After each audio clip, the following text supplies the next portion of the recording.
Hola, ¿qué tal?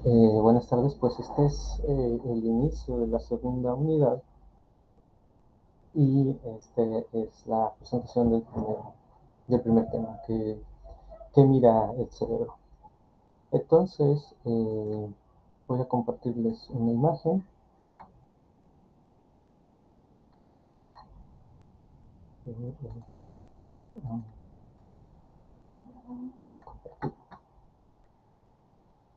Bien, aquí lo que tenemos es un paisaje, pero lo que me interesa es que prestemos atención un poco en qué es lo que miramos, de manera muy general. Em, Previamente, en las sesiones anteriores, sobre todo con los bucles, los bucles anidados, habíamos observado que lo que hace el cerebro es identificar de lo más general hacia lo más específico y detallado. ¿Qué es lo primero que vemos aquí? Sin centrarnos tanto en detenernos en los detalles. Diremos, bueno, vemos unas montañas, vemos un lago, vemos árboles, pero si se dan cuenta, si abrimos y cerramos, parpadeamos muy rápido y no prestamos atención en los detalles ni interpretamos lo que vemos como montañas, mar o digo lago o pinos, árboles, lo que sea. Si ustedes parpadean rápido, ¿qué es lo que vamos a ver?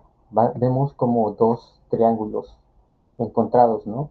Donde la punta del triángulo superior da hacia abajo y pareciera que hay una especie como de triángulo inferior que va hacia arriba.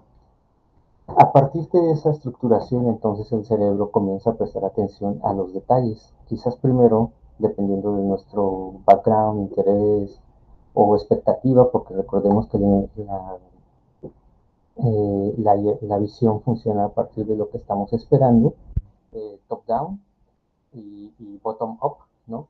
Entonces, lo primero que hacemos es comenzar a reconocer en función de nuestra experiencia los elementos y diremos, bueno, vemos unas montañas. Quizás llamen primero la atención las montañas y las interpretamos como montañas y eventualmente observamos el resto de los elementos y quizás vamos del fondo que serían las montañas hacia la parte más frontal que serían el lago,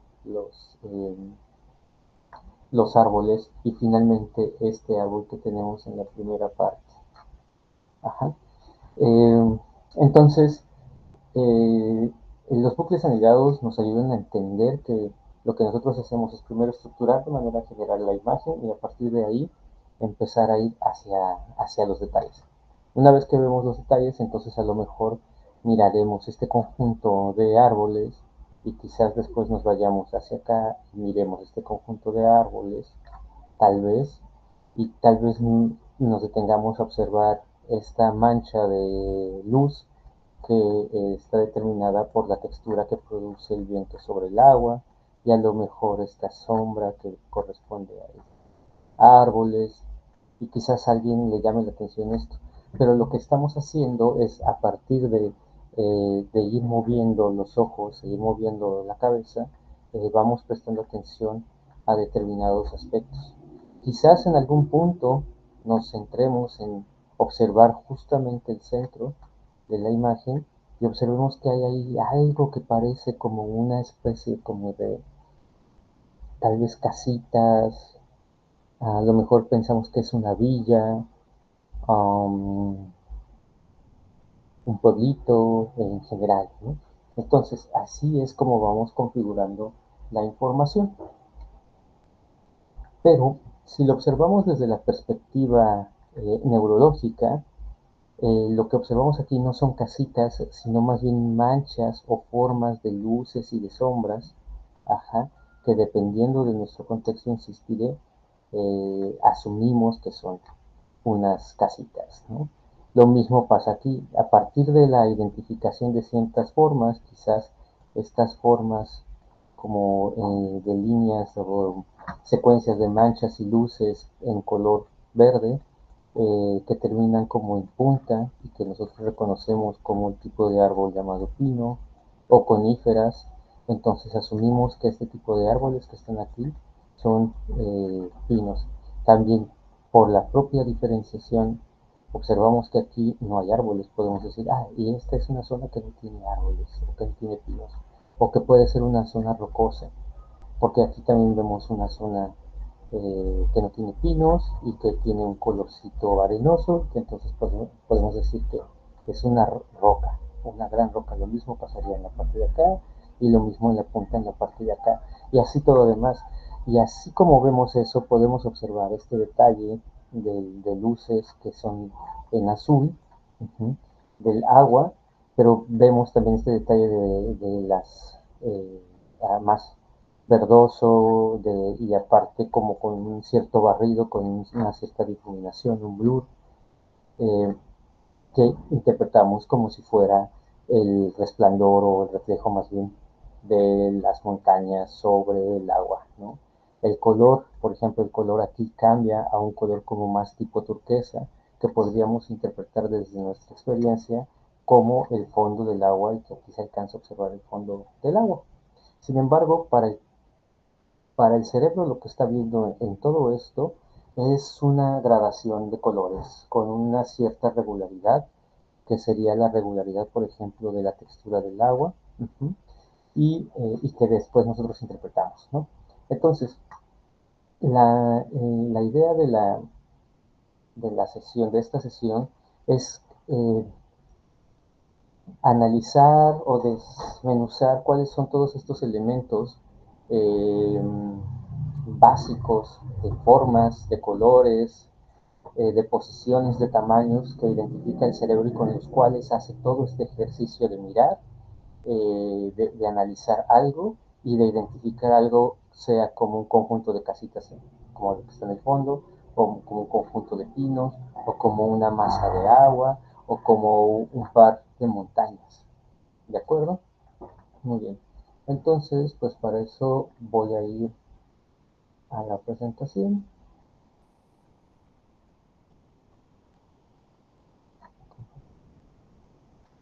Ya estamos aquí. Entonces, comenzamos con cuál sería la importancia que tiene esta información para quienes hacemos diseño gráfico, diseño visual, y es que hay que garantizar que cuando se hace una consulta visual, que recordemos que también una consulta visual es la exploración de un espacio tridimensional o 360 grados, para responder a ciertas expectativas o intenciones que tiene el cerebro, o bien para reconocer el espacio en el que nos encontramos, para ubicarnos justamente en ese espacio. Y que esto lo hace la mente de forma muy eficaz, muy efectiva, a partir justamente de saber qué es lo que quiere buscar, qué es lo que quiere encontrar. Ya se hicieron estos ejercicios donde está Wally y vamos buscando a un personaje que se parezca a Wally y vamos discriminando de todos los posibles Wallys que hay ahí para identificar aquel que es específicamente el que nosotros estamos buscando. Lo mismo con todos los demás elementos del mundo de Wally, ¿no? Las consultas visuales más importantes y frecuentes deben respaldarse con los objetivos visualmente más distintivos. Esto lo vamos a ver en un momento, pero básicamente nosotros como diseñadores tenemos que facilitar que estas consultas visuales que está haciendo el público objetivo o está haciendo un usuario, por ejemplo, a través del diseño visual de una app o del diseño de una página web, etcétera, nosotros le ayudemos a encontrar esos elementos que está buscando, el botón de home, el botón de iniciar, el botón de entrar, el botón de regresar, el botón de la promoción, o sea, nosotros le tenemos que facilitar eh, esas búsquedas visuales que va a hacer, y para que pueda justamente aprovecharse la capacidad que tiene la vista de identificar estos elementos. Vamos a ver que son patrones realmente los que se están buscando. Las leyes perspectivas de la distinción visual se basan en el procesamiento de bajo nivel de la etapa temprana del sistema visual. Esto lo vamos a ver con precisión en un ratito, pero que de hecho es el contenido específico de la sesión. Y esto quiere decir pues que en la primera corteza visual, que es la que encontramos en esta parte, de aquí, eh, ¿sí?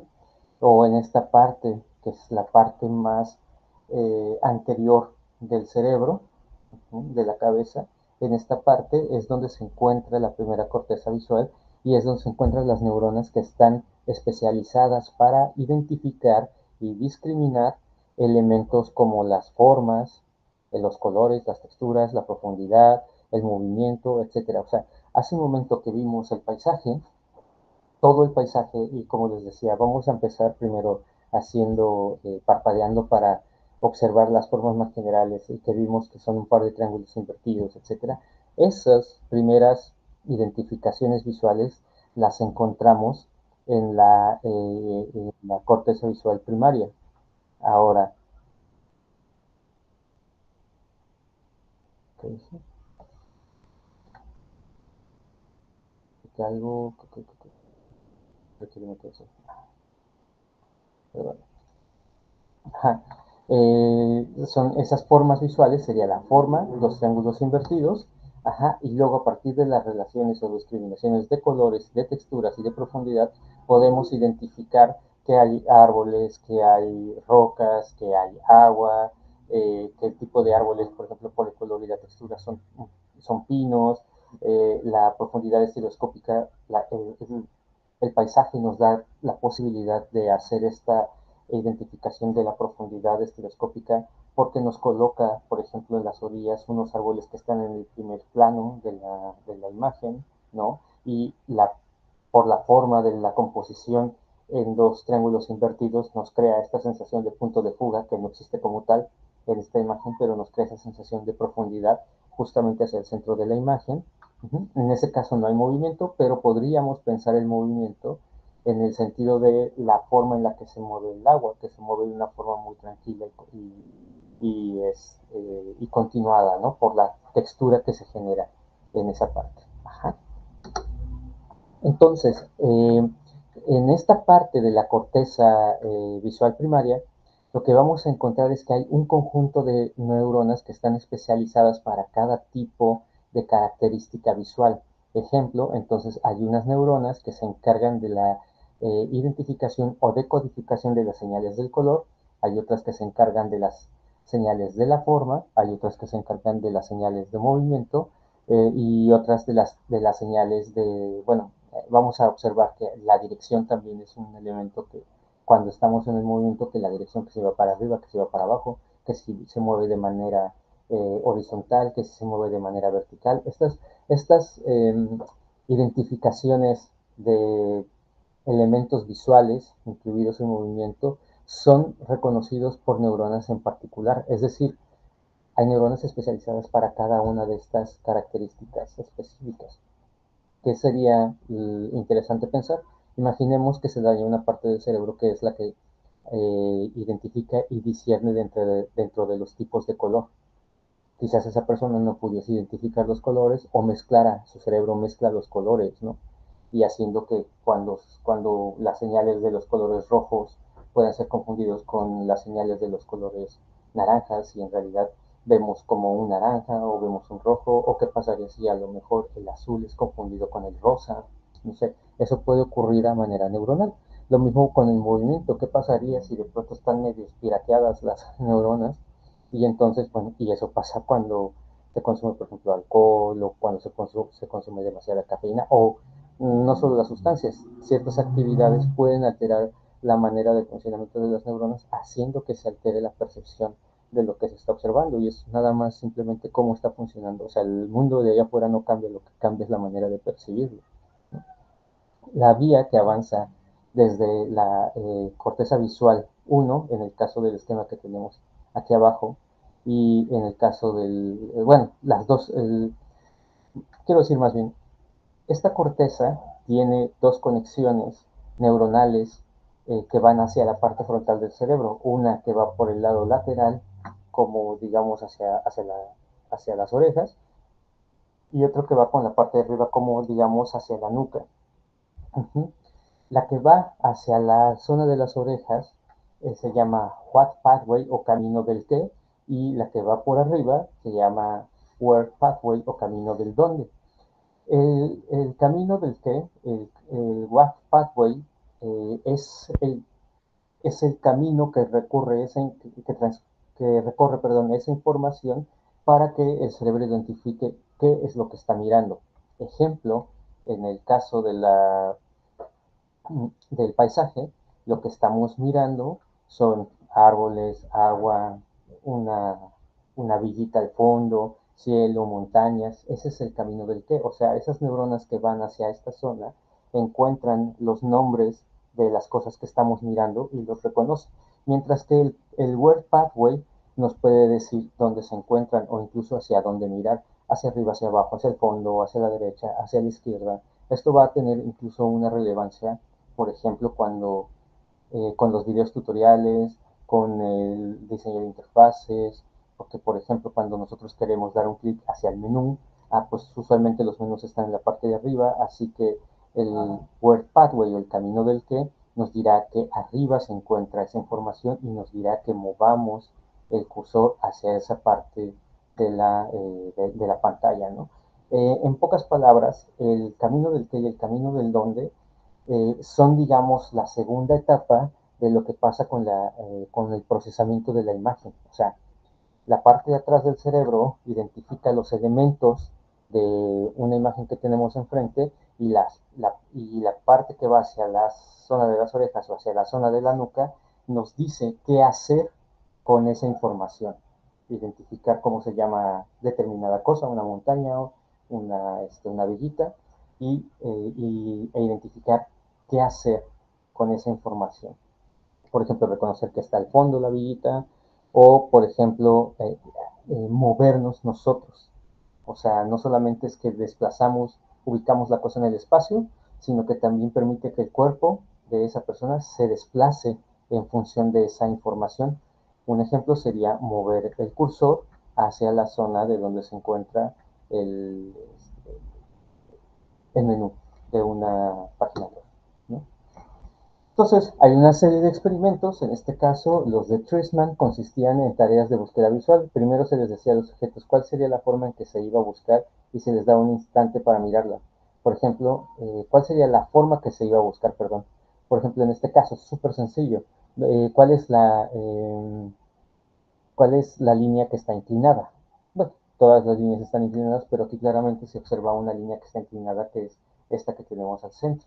Se observa esta y se reconoce esta línea inclinada básicamente porque es la que es diferente a las demás. En otros elementos de distinción de las búsquedas visuales o de identificación de elementos distintivos en las búsquedas visuales es estos ejemplos, ¿no? Recordemos entonces lo siguiente. El cerebro mira lo que se encuentra en su entorno y para el caso de las consultas o búsquedas visuales, lo que es importante es facilitar la identificación de esos elementos que se tienen que encontrar por parte de un usuario o de un espectador. Si yo lo que quiero es que mire el logotipo de una marca, tengo que ponerlo de tal modo que esto sea lo primero que mire o lo último que mire después de una consulta visual. Si quiero que se concentre en la mirada de la modelo o del modelo, eso será en donde lo que va a estar en un punto específico estratégico de la composición de mi diseño. Y normalmente nos vamos a apoyar de la identificación de colores, formas, texturas e incluso del movimiento. Y aquí lo que nos ha estado mostrando es qué pasa con esa información y cómo es procesada por parte del cerebro, ¿no? Ahora, estos ejercicios nos muestran o nos permiten identificar cuáles son de forma muy simple una manera de facilitar las búsquedas visuales. Acá tenemos entonces, por ejemplo, que cuál sería el círculo o el punto que se destaca de este conjunto de puntos que tenemos aquí. Pues en principio sería el verde, justamente porque está en contraste con los otros que son como rojos, semirrosas, dependiendo, ¿no? Como lo ven. Aquí claramente también se observa que las líneas diagonales son las primeras en identificarse de este conjunto de líneas que son, la mayoría de ellas son horizontales. Si nos detenemos a mirar esta parte, observaremos que hay líneas horizontales que tienen distintos tipos de grosor, pero eso sería en un segundo bucle de búsqueda de información. En el primer bucle, lo primero que identificamos son estas líneas que están en diagonal. En un segundo bucle podríamos pensar en los espacios blancos, porque son espacios claramente identificables también.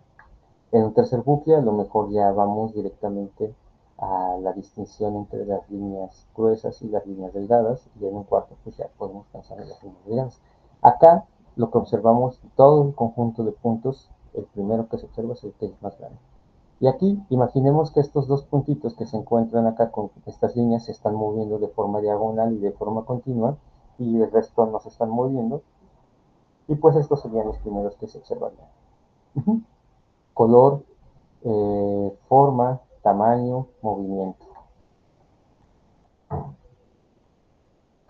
Entonces, estas son características muy simples que tienen básicamente todas las formas o todos los elementos que podemos encontrar a través del canal visual. Características simples que hacen que aparezca el color, la orientación, el tamaño, el movimiento, la profundidad estereoscópica.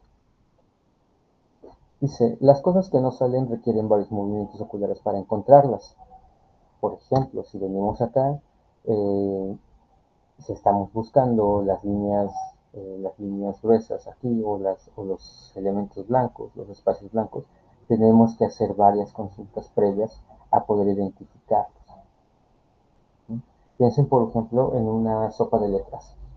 En una sopa de letras aparece que hay una lista de palabras a buscar y uno empieza a buscar esas palabras, pero no salen inmediatamente, sino que tenemos que estar buscando con bastante detalle una secuencia específica de letras, ¿no? Para que podamos decir aquí está la palabra. En este caso, por ejemplo, a diferencia de estos ejemplos que son súper claros, acá es un poquito más complicado, incluso este es un poquito más complicado, estas líneas 6 quizás son un poquito más complicados, ¿no? Y aquí, bueno, lo que vemos es una línea que es rodeada por un cuadrado. Dice, podemos pensar en el problema de ver un objeto claramente en términos de canales de características. Es decir, cuando nosotros estamos observando los objetos, como comentábamos, hay neuronas que están especializadas para identificar colores, formas, posiciones, tamaño, movimiento, etc. Entonces, cada una de este conjunto de neuronas desarrolla un canal de información que va del ojo hacia esa parte del cerebro que se llaman canales de características o feature channels en inglés. Entonces, hay un canal específico enfocado en la forma, hay un canal específico enfocado en el color, bueno, en este caso sí, pues es el color, en la definición de la imagen, o sea, que la imagen tenga un contorno bien definido o que no lo tenga, como en estos casos que tenemos este círculo, sobre todo este verde de aquí, es mucho más, tiene una mejor definición, mientras que estos que están acá se pierde muchísimo su definición. En la proyección de una sombra, en si los objetos son convexos o son cóncavos. Existe este ejemplo de los platos, ¿no? Que si los vemos que están como cóncavos o que están como convexos. Bueno, en general hay una serie de características que nosotros podemos identificar y que básicamente existen en un conjunto de neuronas para poder observar estas cosas.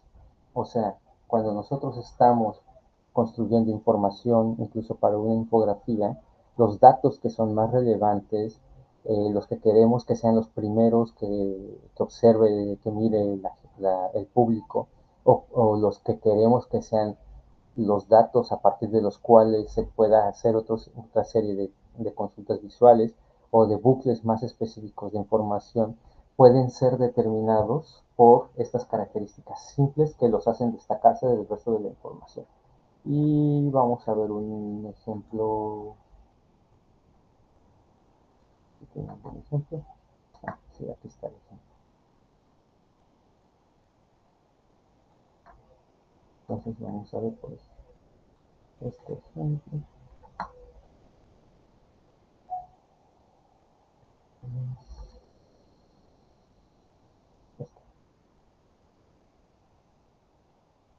Aquí lo que tenemos en términos que lo primero que destaca es la forma del objeto que es más grande.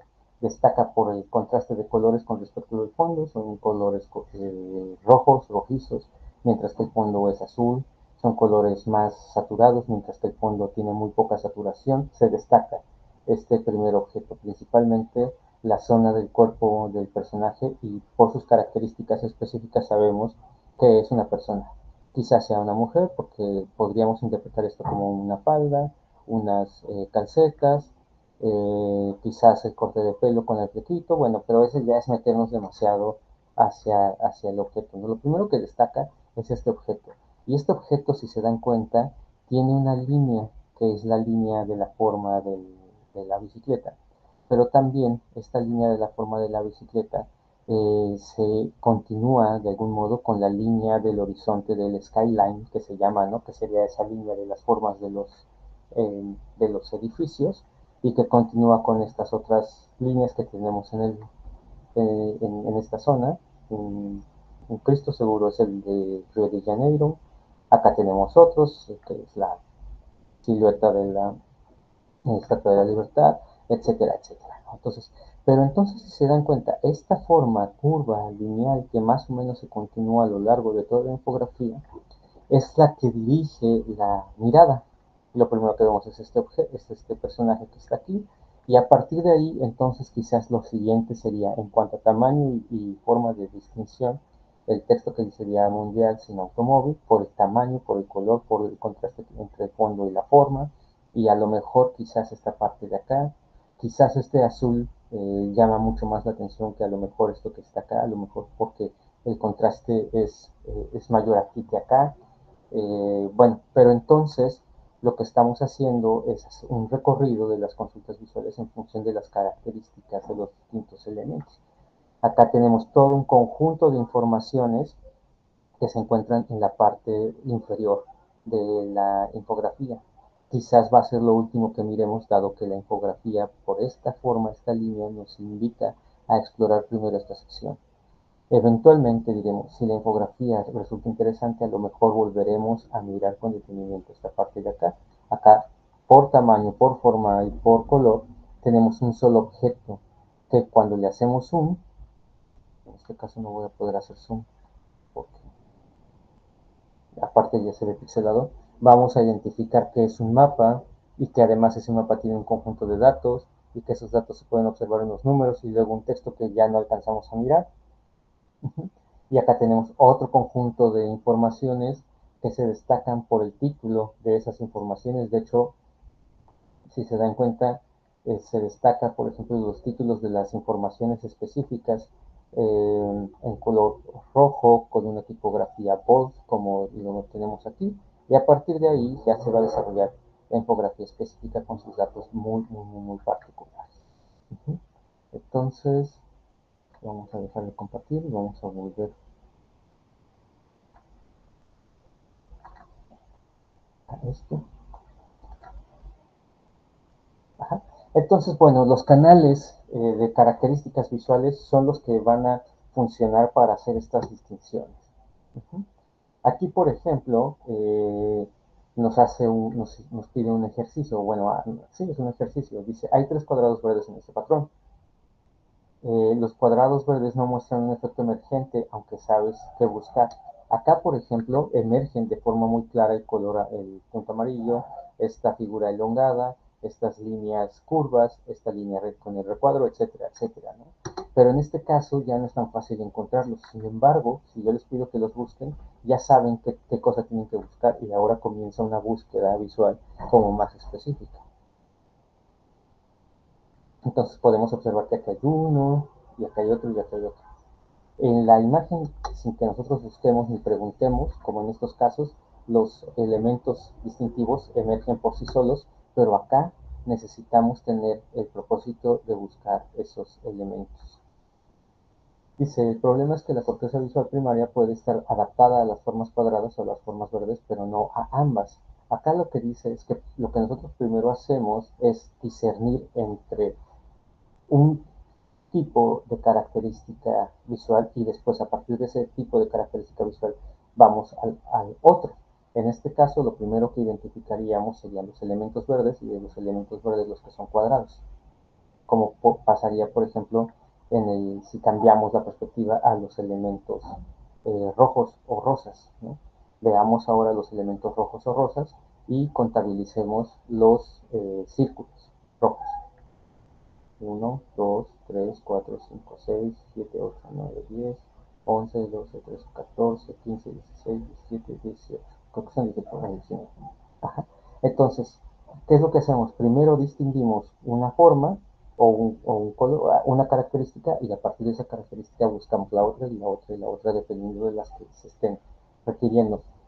El ejercicio de dónde está Wally es nuevamente muy claro en ese sentido. O sea, lo primero que buscábamos son el personaje con el tipo de la ropa, que tenga el gorrito, a partir de ahí que tenga los lentes, a partir de ahí que tenga el bastón, o etcétera. ¿Sí me explico? Pero lo que dice esto es que no puedes prestar atención a ambas cosas al mismo tiempo. Tal vez sí, pero bueno. Entonces aquí se observa, por ejemplo, ya cuando tenemos dos elementos que son distintos, pero hay uno que salta rápidamente, acá hay otro que salta rápidamente, acá hay otro que salta rápidamente, acá hay otro que salta rápidamente, pero están los que no son tan rápidos de distinguir, porque su diferenciación respecto del resto no es tan evidente. Aquí aparece esta L invertida, aquí está la T, este es un poquito más difícil, creo que está aquí, acá, acá, aparte de varios acá. Esta línea es mucho más difícil, es esta de aquí, ¿ok? Entonces veamos, hay elementos que emergen y hay elementos que requieren ser buscados. Pensemos entonces en la infografía que vimos, y lo primero que emergía es la forma de la ciclista, y los segundos elementos, pues los títulos de las pequeñas infografías, los elementos que están en el fondo, etcétera. Este vamos a omitirlo.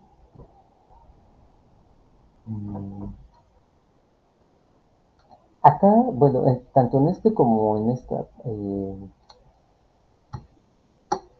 diapositivas, de lo que nos está hablando son de cómo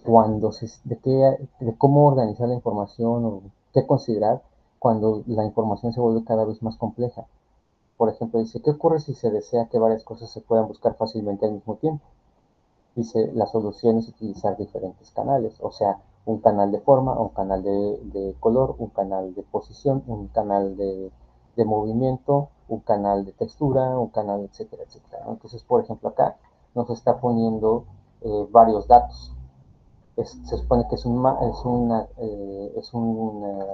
plano cartesiano que nos habla del Producto Interno Bruto, del crecimiento del Producto Interno Bruto, Domestic Product, y aquí nos habla de del crecimiento de la población en términos generales, ¿no? Entonces nos dice que ahí nos crea esta matriz, es una matriz un poquito más difícil como de leer, nos pone cuatro posibilidades: alta alfabetidad, baja alfabetidad, espacio altamente urbano y espacio poco urbanizado, ¿no? Entonces, ¿qué pasa cuando se combina una baja alfabetidad con un espacio poco urbano? Bueno, pues se le va a utilizar la, la, la línea, esta línea X-Bit. Si es un espacio altamente urbanizado pero con baja alfabetidad, el puntito gris. Si es un espacio con alta alfabetidad y altamente urbano, el puntito rojo. Y si es poco urbanizado pero con alta alfabetidad, entonces, a partir de eso ya podemos poner una serie de datos, los podemos disponer aquí, y podríamos comenzar a leer, ¿no? En donde crece muy poco la población, que sería con este,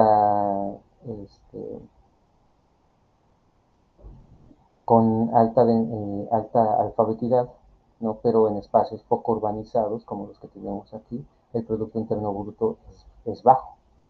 Y por ejemplo acá, donde crece muchísimo la población, pero también está creciendo la, este, mm, de forma más o menos estable el crecimiento del Producto Interno Bruto, que es donde está altamente urbanizado y poca alfabetidad, ¿no? Bueno, es una manera, ¿no?, de presentarnos la información. Acá tenemos otro. Este quizás es un poquito más fácil de comprender.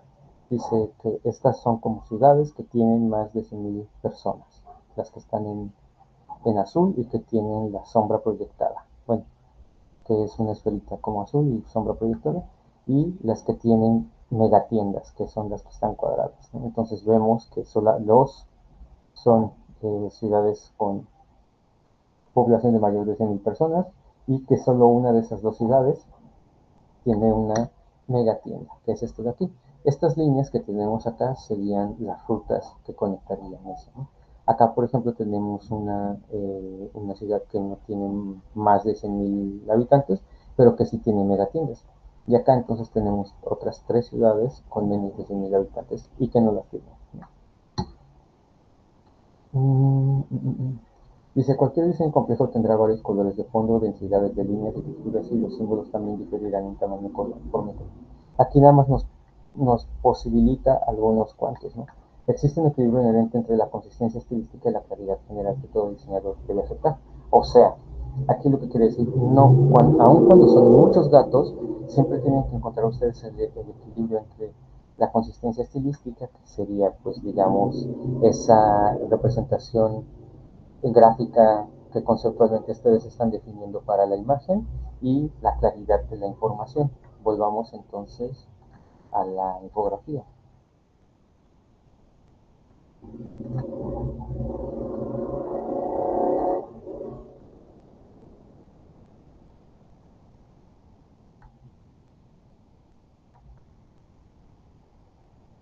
Entonces, en el caso de la infografía, hay muchos datos, si se dan cuenta, muchísimos datos, y de algún modo los tienen organizados en función de una consistencia estilística, que son colores más o menos sólidos, incluso aunque crean la sensación de sombras y luces, todo es en sólido, bidimensional, en una paleta de colores que va de los saturados a los poco saturados, pero que se mantienen en colores básicos primarios general. Uh-huh. Y que está basado en la idea conceptual de una ilustración más o menos de los ochentas, sí, como de los ochentas, ajá, con poco detalle en cuanto a los contenidos de las texturas y todo eso de las formas, basándose más en siluetas, como lo que vemos aquí. Uh-huh. Y esos son los elementos estilísticos y los elementos de los datos que se tienen que comunicar están dispuestos alrededor de esta figura simple, ¿no? Además, el Día Mundial sin Automóvil, pues entonces hace alusión a alguien que usa un eh, transporte no motorizado. Ok, bueno, vamos a terminar.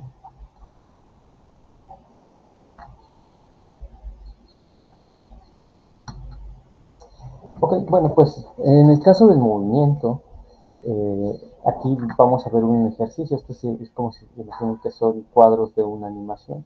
No hay nada y de pronto comienza a aparecer un elemento. Aquí básicamente nos dice que los objetos se mueven. Hacer que los objetos se muevan es un método de mejora de la visibilidad que se encuentra en una clase aparte. O sea, todo este aspecto del movimiento puede ser también todo un tipo, más bien no es puede, sino es un tipo específico de canal, de características visuales muy particular que se encuentra también en la primera capa, pero que hace funciones muy especializadas. Nuestra sensibilidad al movimiento disminuye mucho menos, por lo que todavía podemos ver que algo se mueve con el labio del ojo, aunque la forma sea invisible. Es decir, es más fácil que si nosotros entrecerramos los ojos podamos ver que algo se mueve a reconocer qué es esa cosa. Las cosas que provocan una mayor fuerza de respuesta de orientación no son simplemente las cosas que se mueven, sino las cosas que emergen en el campo visual.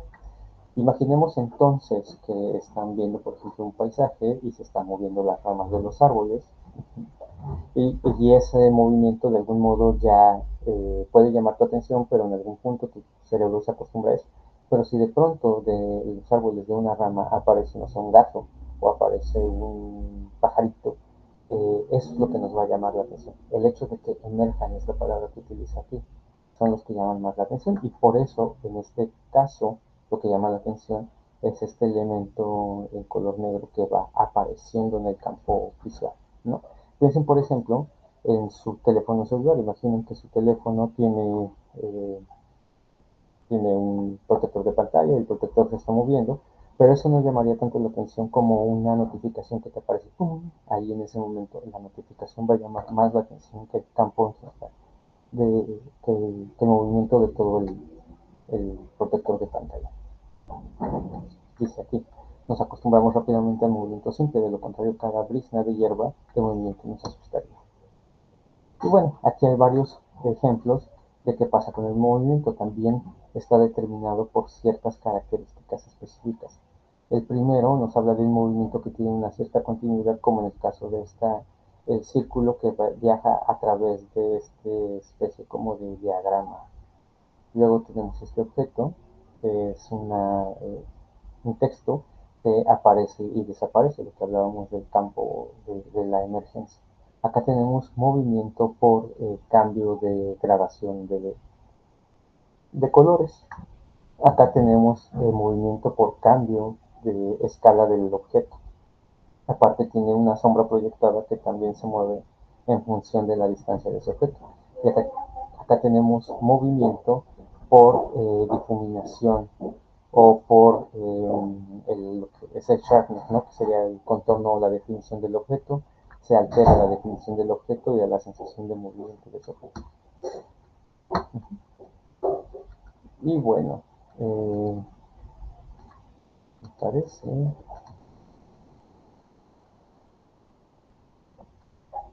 Ok, bueno, pues nada más. Recordar que todo esto está determinado por las características fisiológicas de la mirada, que en el ojo lo que tenemos es esta zona de la mácula y que en la zona de la mácula se encuentra la fóvea y que es en la fóvea donde se encuentra la mayor cantidad de células receptoras de color, de movimiento y que además al ser tan minúsculas aumenta la definición de estas características, mientras que cuando vas a las orillas se pierde esa definición de las características de los objetos, ¿no? O sea, las células que se encuentran más al centro de este pequeño espacio del fondo de nuestra córnea es la que hace todo el ejercicio de identificación a detalle de los cambios, de los colores, del tamaño, etc. Dice, en la ausencia de un objetivo candidato en el campo de detección, el propósito de una estrategia de escaneo es colocar el ojo en la proximidad del objetivo para que el mecanismo emergente basado en características pueda funcionar como tal. Bueno, aquí es básicamente cuando una persona no sabe qué buscar, si mueve los ojos y los acerca hacia un área que puede tener un elemento que llama la atención, el cerebro va a hacer que los ojos se vayan directamente a ese objeto que tiene características que pueden llamar la atención.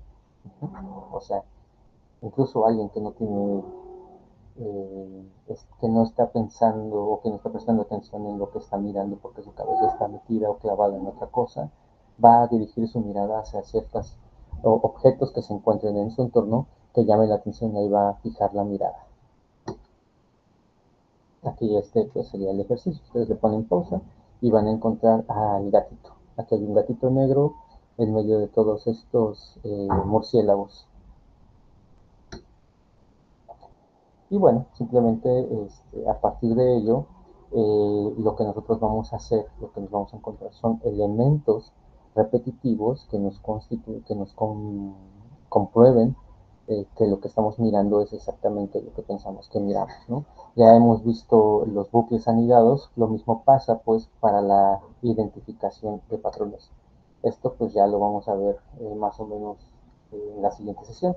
Aquí pues me gustaría que se queden con esta infografía que sería el resumen de cuáles son los elementos emergentes que surgen de forma espontánea cuando en una consulta visual, ¿no? Entonces, por color, por iluminación, por la forma, el tamaño de la forma, o por la distorsión de la forma, por la orientación de la forma, por el movimiento, o por el agrupamiento espacial. Entonces, estos objetos se destacan por agrupamiento espacial. Este también se destaca porque pues está básicamente solito. Entonces, cuando quieran hacer una infografía y quieran destacar algún aspecto todos los datos que van a meter en esa infografía, o si están diseñando una interfaz y quieren destacar elementos de toda esa interfaz, pueden hacerlo por estos caracteres. Y también pueden vincularlos, o sea, por ejemplo, con el color más tamaño, eso todavía va a facilitar más la identificación, por ejemplo, de un botón para entrar a una página web, o para regresar, o para así hacerlo bien, etc. Ok, pues eso sería todo por esta sesión. Ya lo que sigue es que ustedes revisen el resto eh, de las instrucciones para esta meta, y cualquier cosa ya saben que hay ahí un botón de un foro de dudas, ¿no? Y en el foro de dudas, sí, o sea, solamente si tienen dudas, escriben ahí que tienen dudas. No hace falta que pongan un puntito de la actividad, ni mucho menos, ¿no? Porque no tiene una evaluación, entonces eso no importa. ¿Vale? Pues eso sería todo y nos vemos para la siguiente.